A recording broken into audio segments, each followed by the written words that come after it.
มาสงขาพ่อแม่พี่น้องเขาก็ฮบทบเขาเสียเมืองลีออกมาลัดลองแก้มปืนดอกกะเมื่อว่าไรลัดกว่าลองไผ่เลยมีเพไผ่เลยอ่ำดีย่าเฮิรนอ่ำดีเมเฮิรนอ่ำดีต่อสมิงช้อยอ่ำดีควักเฮิรนอ่ำดีเมเฮิรนจะนั้นลัดกว่าเมื่อว่าก็เมื่อไรก็มีคนขึ้นถามมาว่าปีไหนเนื่อนเขาจะอยู่กว่าปีแห่งชามปาก81เนี่ยไผ่ตั้งเลยเป็นไผ่มีลับไผ่ตั้งเลยลับลีเตกว่าหากินตั้งเลยเฮเลยหากินง่ายเฮมีลับย้อนมีปอเมพี่น้องเขาถามมาเมื่อในคติมาลัดนี้ไผ่ลาบลีนาเมืองนาเมืองอันมีลับพอเขาอยู่ในเฮือนเขานั่นกลางเฮือนเขามีตัวแปดมีเหลา8 ลูกในปีในอันนี้จำปืนลอกะเต็มไว้นำวันกิ้งเมืองในกลางเฮือนเผอกลางเฮือนมันเลยลองหลีเหลา8 ลูกเป็นถัดลิ้นบอกว่าเฮิรนเผอเฮิรนมันในกลางเฮิรนต่อถึงพักตูอย่าเฮอสุกสักอย่าไปเฮอบุยอย่าไปเฮอมียุกยักพอเปินมามุงหันตั้งแต่พักตูเฮิรนเข้ามาในกลางวันตั้งแต่กลางวันขึ้นมาเหนือจันตั้งแต่เหนือจันมุงกับพักตูเฮิรนลูกกับพักตูเฮิรนเข้ามาถึงกลางเฮิรนเนี่ยอย่าหกนะอย่าไปหกอย่าไปไว้เมียวหนึ่งนั่นเฮตังละป้อเผออ่ำไว้สุกสักนะก็เฮิรนนั่นแต่หากินง่ายแต่เป็นเฮิรนอันหาอะไรเงินนำตั้งปีในปีไหนนะเพราะว่าเฮิรนหนังหนึ่งนั่นนาเฮิรนเฮากลางวันนั่นเปิดห้องว่าถงเงิน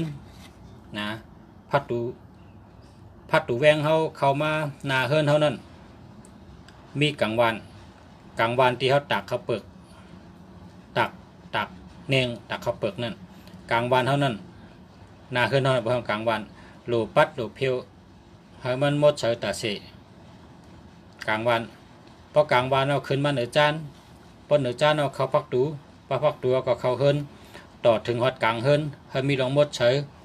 อย่าไปมีเหมียวมาวางปิกไว้นะมันเป็นเส้นตั้งเงินเส้นตั้งลาบหลีปุ่นตะก้นอยู่ในโลกะอันนี้เป็นแก้มปืนโลกะเพราะว่าเฮิรนหลังหนึ่งในพอเฮาลูกเอาตีพัดตูเฮิรนเข้ามาในกลางวันป่างเซิงเหิงเริ่มไหลหมดเฉยพอเอาตีนเฮายางเข้าพัดตูเฮิรนเข้ามานะผายขวามือเขานั่นเป็นเหงือกกลางลายเป็นนักกาผายขวามือเป็นนักกาก็เพราะฉะนั้นได้พอเขาเข้าพัดตูมาผายขวามือเฮอมีนาลีใหญ่ๆค่อยไว้หนึ่งลูกนาลีนั้นเฮิงกว่าตาเสอย่าเฮิงกึดพอเป็นนาลีกึดนาลีก้อยในให้เอาแปดไกลๆอย่าไปไว้ผายขวามือเฮอมีนาลีผายขวามือเป็นถัดไพ่เป็นกลใจเป็นนักกาเหงือกกลางลายพอลูกออตีกลางวันเข้ามาฮอดพัดตูเมื่อเขาเฮิรนนั่นผายใช้มือเป็นเสือเผือกผายใช้มือเป็นเสือเผือกนาตีเสือเผือกอยู่ไว้ก็เพราะฉะนั้นผายใช้ตีเข้ามาในเฮิรนนั่นโหลลีตั้มน้ำไว้ให้แขกอะไรกินน้ำพอแขกเขาเฮิรนมาให้เขาอะไรกินน้ำพอเฮ็ดจังนั้นเฮิรนก็นั่นแต่เป็นเฮิรนหาอะไรเงินน้ำตั้งปีลาบหลีตั้งปีกิ่วหลีตั้งปีกาปันมาเร็วนี่พอเผอเคยเปลี่ยนคนมี โหลไรเป็นก้นรักแหลมโหลไรมี3เมลค่ะ1โหลไรเป็นก้นมีปิญญามีตั้งหู้มีตั้งรักแหลม2โหลไรมีตั้งแรดเซลว่องไวหุ่นเฮิงหุ่นเฮิง3แต่ไรมีคนจ่อย3แต่ไรมีคนจ่อย3เมลในแต่ไรมีค่ะป้อเผยเคยเป็นก้นมีป้อเผยเคยเป็นสัตเทแต่ไรมี3เมลกับปันมาเหลียวใน1แต่ไรเป็นก้นมีปัญญามีตั้งหู้เป็นก้นใกล้2แต่ไรเป็นก้นแรดเซลหน้าตาจืนเสือหุ่นเฮิงจ่อบนเชื้อเสือตาเส3แต่ไรมีคนจ่อย3ในแต่ไรมีคนจ่อยเพราะว่าต้นไม้อันเกิ้งนี่ก็เปิดเอาไม้งามกับทอกไว้มันก็ล่มเพราะเป็นขุนในก็ชูลำตัวแรกขุนเมืองในเขาแต่มีคนจ่อยติเกชุด3ก็5ก็คนจ่อยเขาก้นจอยเขาอันว่านั่นเป็นก้นอันอยู่จำดินจำมือเขาตาเสเพราะเขากว่าตั้งเลยก็เขาห้องก้นกว่าจอม3ก็5ก็อันนั้นเป็นก้นจอยเขาก้นจอยเขานั่นเป็นก้นลักแหลมเป็นก้นมีตั้งหู้เป็นก้นมีปัญญาก็เพราะว่าขุนเนี่ยเขามีก้นจอยจะว่าเขาเหตุการณ์สังก็อ่องเขาเหตุการณ์สังก็มักมีก็เปก็โขขุนนั่นมีตะเปก้นจอย3ก็ถึง5ก็อันนี้เปิ้นมีกุฏิเพราะเป็นขุนว่าขุนเมืองว่าขุนหอคำว่าขุนซึกเพราะเป็นขุนเต้ๆในเขาเต็มมีก้นจอย3ก็ถึง5ก็นะแต่ได้มีเช่นนั้นจังก้อยเป็นก้นมักมียาวก็อันลีแทงลีที่1ในปีในนาตั้งออกซื่อๆค่ะนาตั้งออกซื่อๆในไล่ลาว6ลูก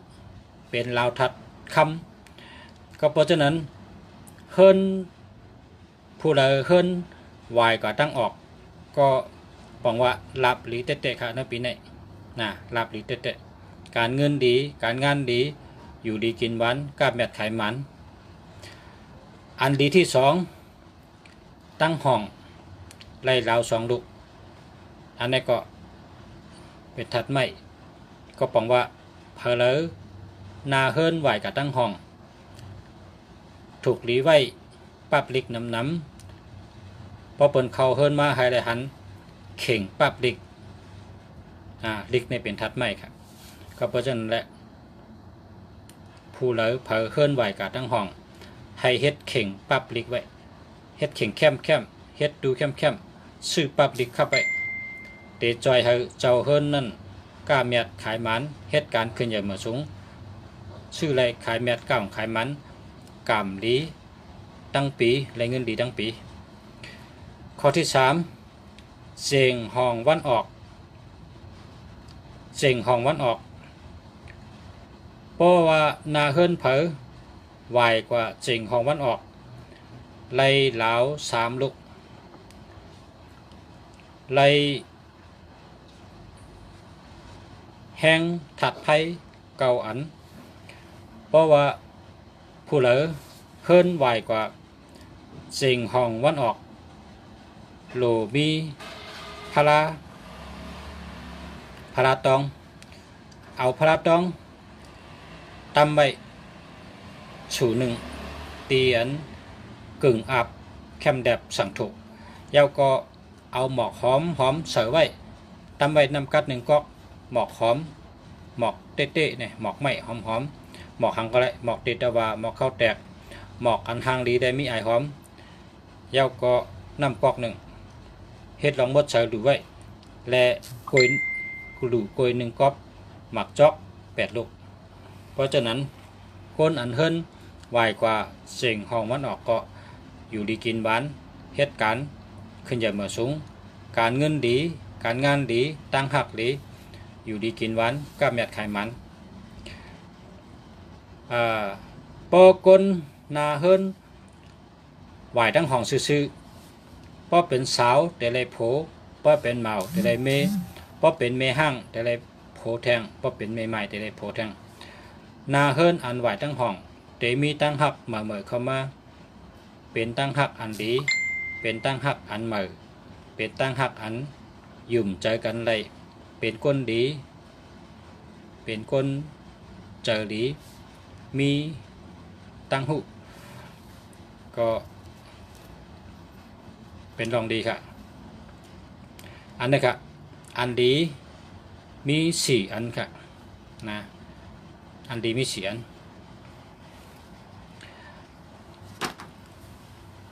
ในหลังเฮิรนหลังหนึ่งเฮิรนอันเฮาอยู่นั่นความใต้เป็นว่าหอเฮาเฮิรนเฮานะก็เพราะฉะนั้นแหละเพราะว่าพ่อแม่พี่น้องเขาเฮ็ดเฮิรนนะพอเฮ็ดเฮิรนนี่อย่าไปเฮ็ดจับไผ่แล้วไผ่ดึงนะอย่าไปเฮ็ดจับเฮามีสวนกูไผ่นะเฮามีสวนกูไผ่เฮิรนนี่เฮาอยู่ในกลางเฮามีเส้นตั้งก้นไปหอบเฮิรนไหลเฮาจังผูกหมอกผูกพักผูกสังไหลหอบเฮิรนไหลในจังแมนเมลมันเฮิรนอันอยู่เย้ามักมีอยู่เย้าเป็นสัตว์เทและแวงน่ะจะได้เป็นสีเจงอำนั้นก็ตั้งนาแก็บตั้งหลังกวางเหมือนหนังปึงแมงมันฉะนั้นก็หนึ่งอยู่หึงหนึ่งแค่นมักมีเฮิรนอันก้นอยู่มักมีเฮิรนก้นเขาอยู่ในตั้งหลังเฮิรนอย่าไปมีอ่ำดีมีหนองน้ำหนองน้ำอ่างน้ำหนองอ่ำดีมีแล้วล่ะพอมีตั้งหน้าเฮิรนดีอยู่พอมีตั้งหลังเฮิรนได้ดีน้ำเนี่ยก็พอมีตั้งหน้าเฮิรนก็หลุไรลุ่มลาเฮามันหมดสายตาเสเพราะว่าไว้น้ำตู่น้ำเนาเป็นน้องไว้หน้าเฮิรนอันนี้ก็อ่ำดีกะก็เปิดเฮิรนเฮาเนี่ยเป็นว่าขอเฮาเฮิรนเฮาขอเฮาเฮิรนเฮาก็เพราะฉะนั้นได้ อันลุมลาเฮิรนเผยเฮิรนมันเฮาเป็นก้นหมักก้นมีอะไรนั่นอยู่ที่โตเจ้าเงาเฮิรนหมอลุมลาและเกไขปรับปรุงเฮิรนเผยเฮิรนมันตีอยู่เผยตีอยู่มันเฮาคำแบบหมดเฉยนับปีอันเตอยู่กันเนี่ยก็จะเป็นคนหลับหลีจูหลีได้เงินดีเฮิรนคนเฮาเนี่ยพอเฮาอยู่เวยยุกยักน้ำเยอะกงเกาน้ำรับสึงมืดปื๊ดใจไหนแน่คนเฮิรนนั่นจูเขาโอนไว้นะจูเขาโอนไว้พวกจูโอนในความใต้เป็นว่าจูเปิ้จูโอนพอจูเปิ้จูโอนในอำตานเป็นก็จังเป็นอำตันญาก็จังญาอำตันลู่ก็จังลู่เฮ็ดอำต่อ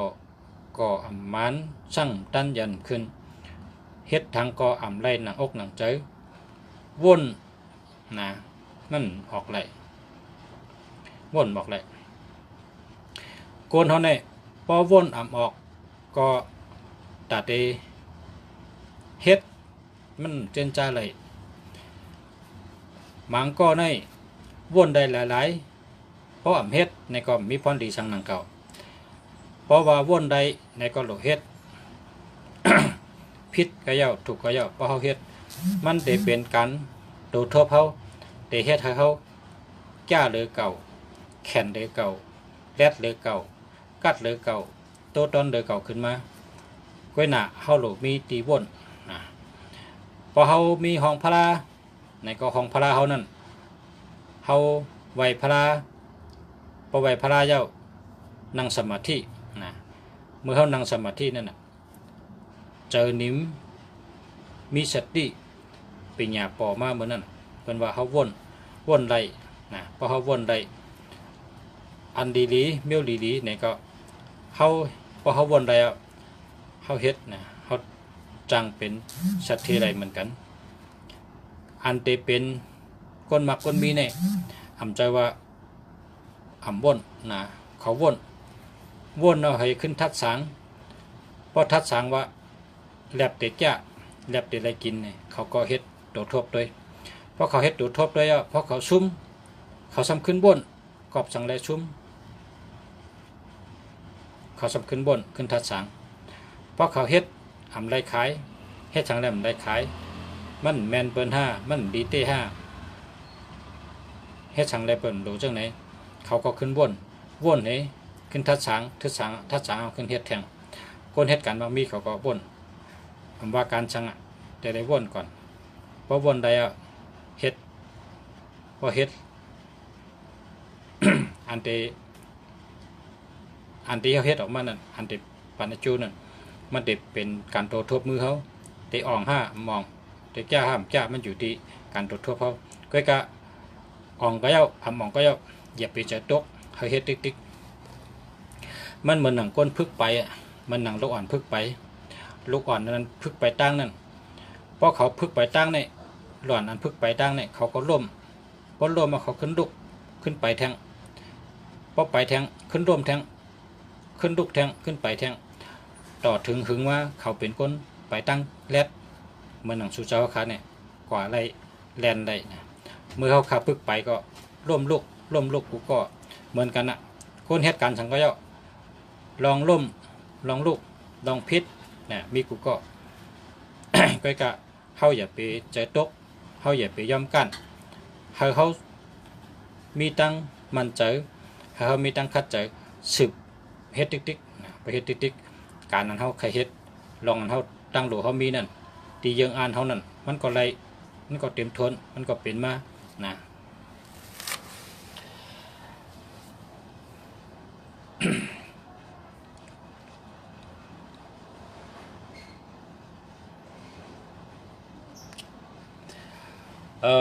มีปีน้องถามว่าหมายจากรัฐ0641496985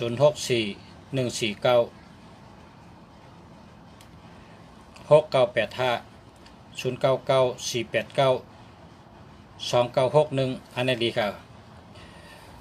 0887498865อันนี้ดีครับ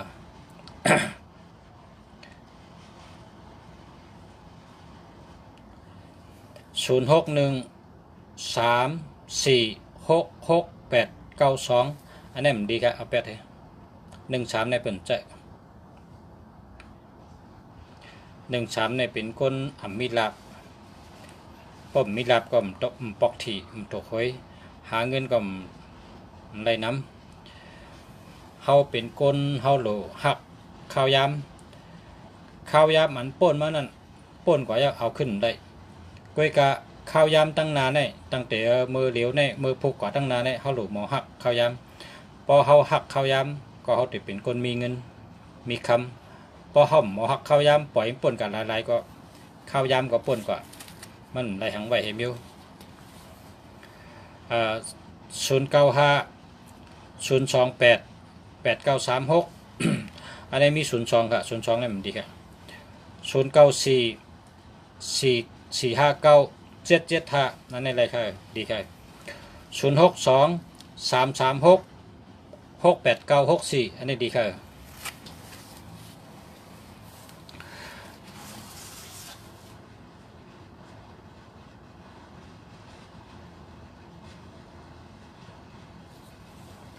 เรามี3เมลค่ะนะเรามี3เมลเนื้อปีมาอันเดียอยู่กันได้เพราะเคยเป็นคนมีเพราะเคยเป็นสัตเทเราเลยมี3เมล1เป็นคนเก่งเป็นคนเก่ง เก่งกูไปโปรแกรมไตก็เป็นคนแก่เป็นคนมีน้ำกัดตั้งแขน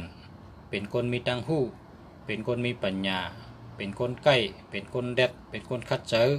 นั่นแหละข้อที่1ข้อที่2เป็นคนแห้งนะข้อที่2เป็นคนแห้งโตแห้งเจอเพื่อเฮิงเปิงเจอเกี่ยวใจซื้อแต่ได้เป็นคนแห้ง3แต่ได้มีคนจ่อย3มันในพอมีก็เป็นสัตเทคุณเขาในเขามีคนจ่อยมีตะเปจ่อย ครับเป็นก้นก็หรือมีก้นจ่อยนะเพราะใครเป็นเชตเต้ก็หรือมีก้นจ่อย3ก็ถึง5ก็0948418252อันนี้อ่ำดี1881ในเปิ้นจ้อยครับเอา8ให้0624546828อันนี้ดีครับเดียว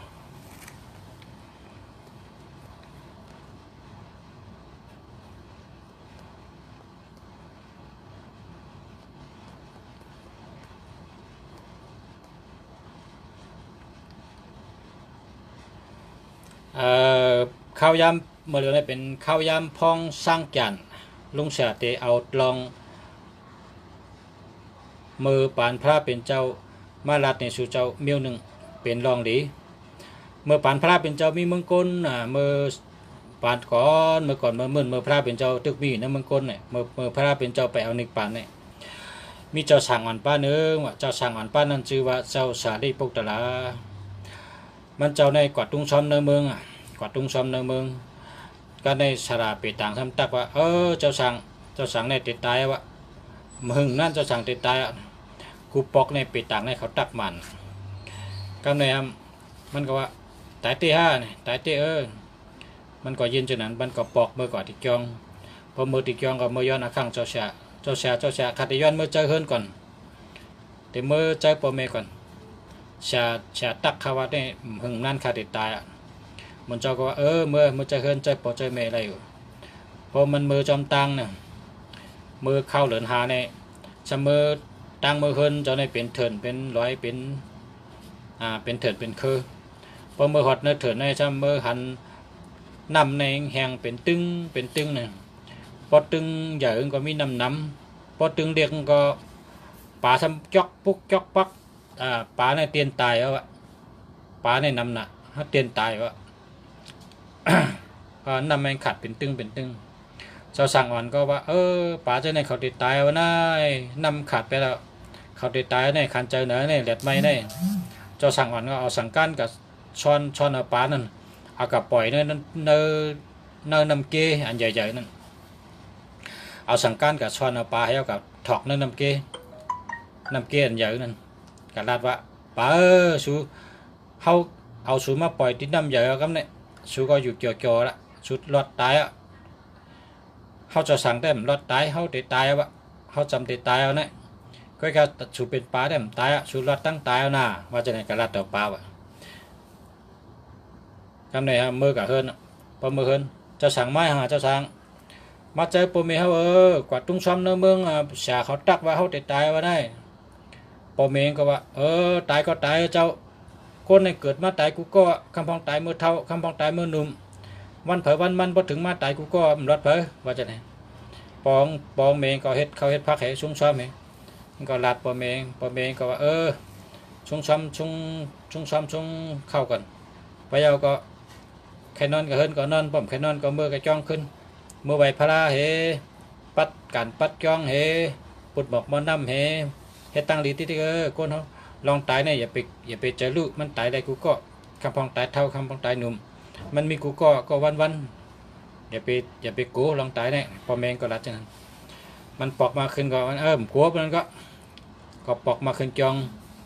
มาอยู่ต่อถึงเป็นเจ้าสั่งลงอาศักดิ์10ก็เศร้าเพิ่นเอาขึ้นเป็นยาฮัน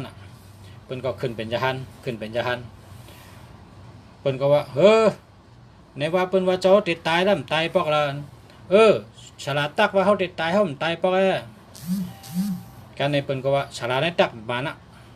ฉลาดในตักแม่นกำในดวงเสียงยินขึ้นว่าจำก่อนในมันแม่นตัวเดียวในตักแม่นเอากับเผาไผ่เป็นมุ้นว่าเอากับเผาไผ่ไปป้องเผากองกวาดจ้องไปทั้งกะเฮ็ดบนจ้างให้การในเมงสัมพันธ์เมงสัมว่าลุงในกินกุ้งกินฮุกกุ้งให้ปับลิกปับจำเนี่ยเอากับเผาไผ่บางนั้นเขาเสลายเขาได้กินกุ้งได้ดูกุ้งมาหึงเอาเมงสัมพันธ์นำกับโคตรขึ้นกับเก็บมาขับไปขึ้นไผ่ก็ไม่หนึ่งอีกหนึ่งวัดมันไม่น้ำเมงก็ขึ้นเก็บมาไปขึ้นลุงสาราก็อยู่จ้องให้บนจ้างเป็นคำถามว่ามาอยู่จ้องให้ยังลุงสารามาอยู่จ้องจังตาลาเฮ็ดสาราก็หมาเอาตะเลียวเนี่ย แห้งแล้วมันละตักเจ้าสังเตตายนะเจ้าสังมันตายแล้วกันในมันจังกับไล่กับไว้เจ้าชาซ้ำเอาเรื่องลองตั้งในมือต่างเราตำตีแพ้เป็นเจ้าว่ามาเนอจำกันก็มาโนเปตังก็มาโนอันเจ้าสังตายนั่นย้อนว่าเจ้าสังนั่นมือเฮินมันกะหันปลาทิ้งตีตายเอาตีนลูกตีนลักนั้นมันกะเอาสังการช้อนให้เอากับปล่อยนั่นน้ำเกปลานั่นรอดตายได้ช็อตอาศักปลา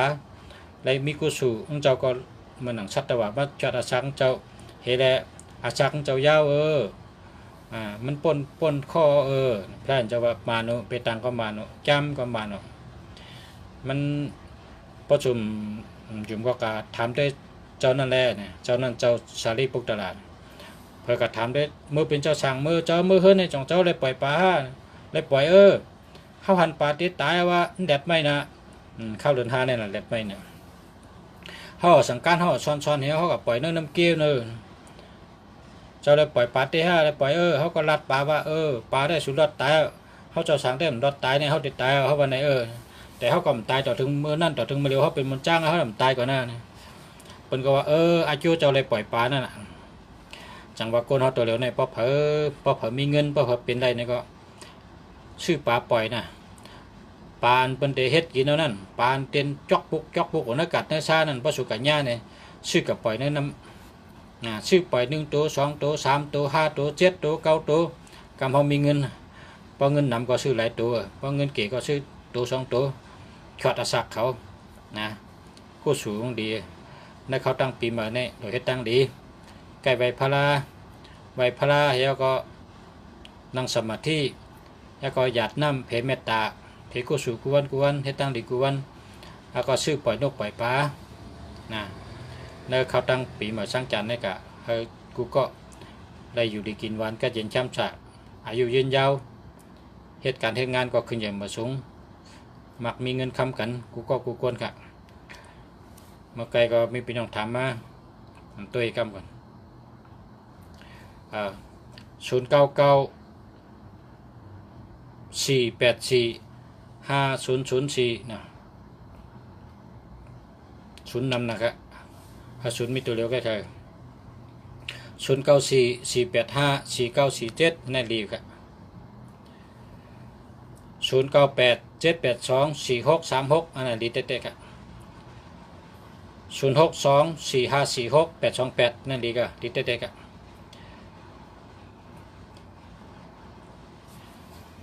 เลี้ยวครับเลี้ยวเพราะว่ากับปานเมื่อเดี๋ยวนี้ตั้งกินก็โหลดตัวให้กินมันมีเจนตั้งกินก็แล้วก็ลองหาเงินเนี่ยก็โหลดใกล้เราเป็นคนใกล้พอใกล้ก็ไหลเงินเตี้ยอย่าไปขั้นแล้วก็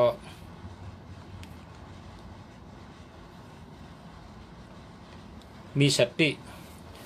กว่าตั้งเลยก็มีสติวิริยะอยู่ที่ไรก็ให้มีสติวิริยะ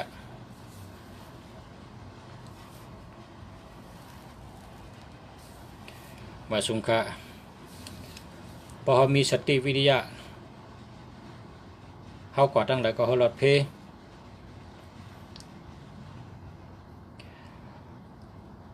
อยู่ที่ไรก็หลอดเพ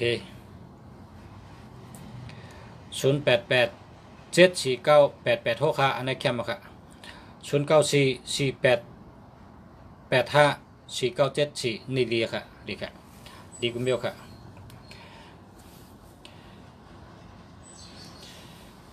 เพราะว่า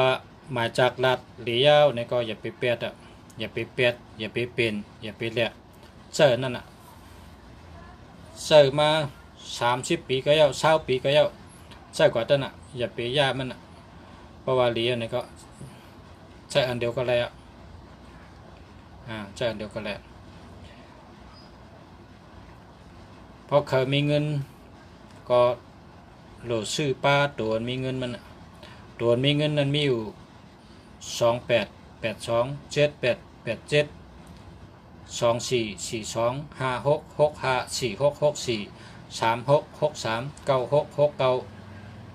ะไหนเป็นตัวมีเงิน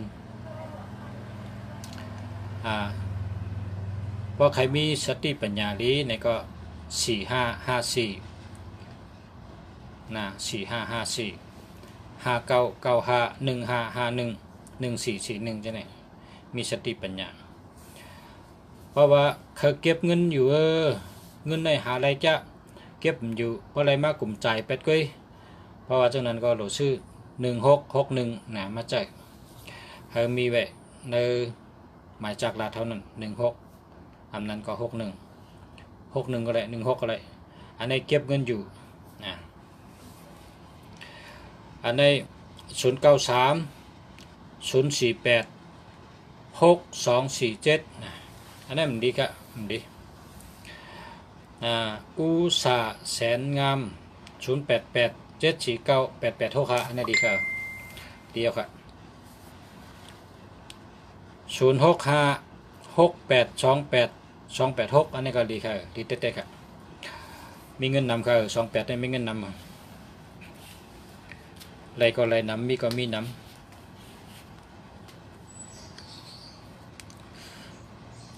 088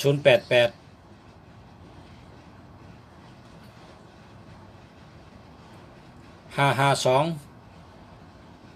5864ดีครับดีครับ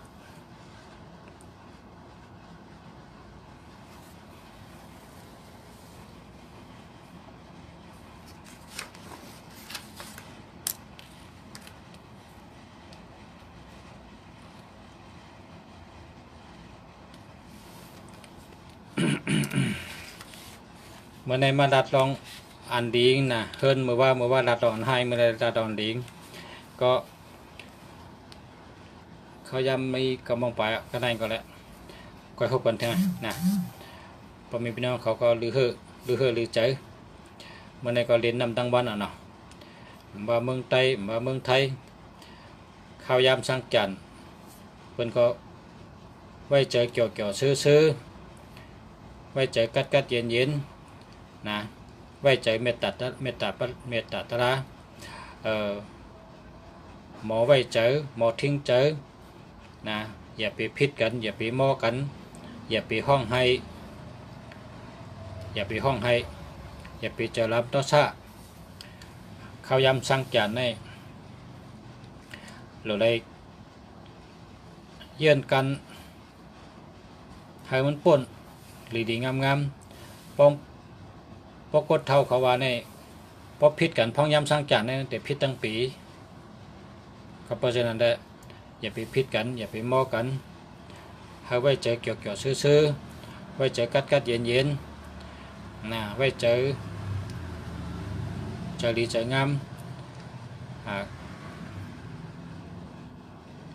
เฮ็ดก่อกันกว่าตั้งใดก็เฮ็ดก่อกันเดี๋ยวก็เพราะว่ามีไต้ก่อในก็หากันนะคนเท่าในหรือมีไต้ก่อพอมีไต้ก่อหรือหากันหรือเจอกันกามเขเนี่ยเป็นว่าก้นมีก่อเหมือนไก่มีขนวันนั้นกามเขนะ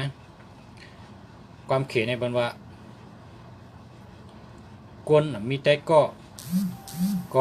เหมือนไก่มีขนไก่ในป้อมมีขนในมันต้องวินได้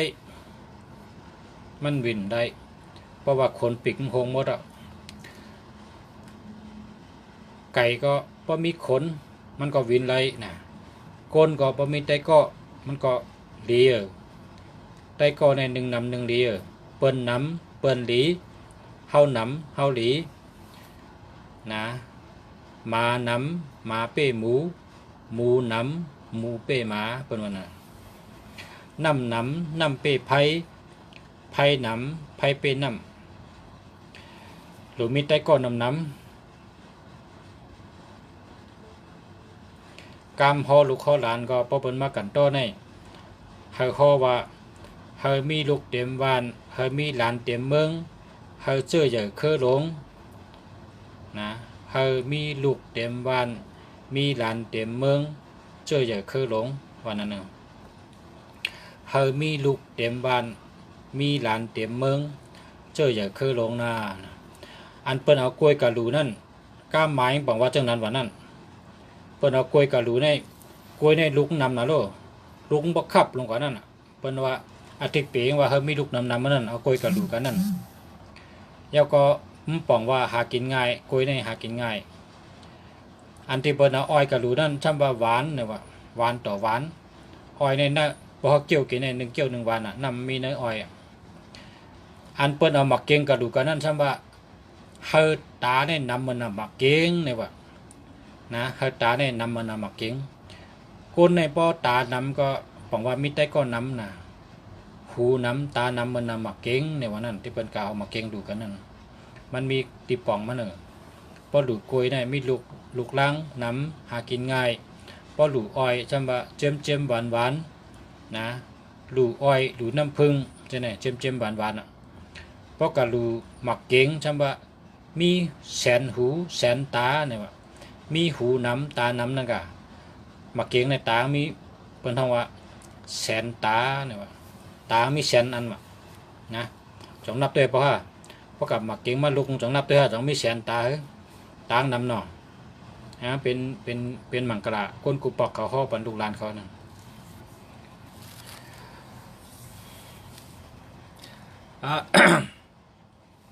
097048360064อันนี้มันดีครับเอา8แท้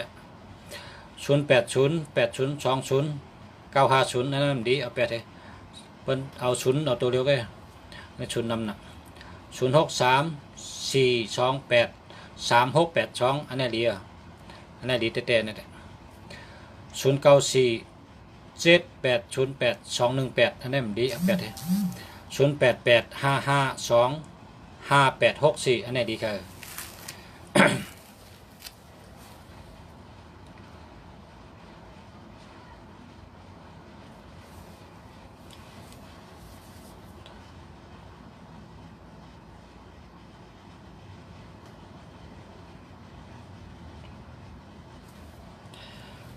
เอาครับก็มองไปขายำแดกครับ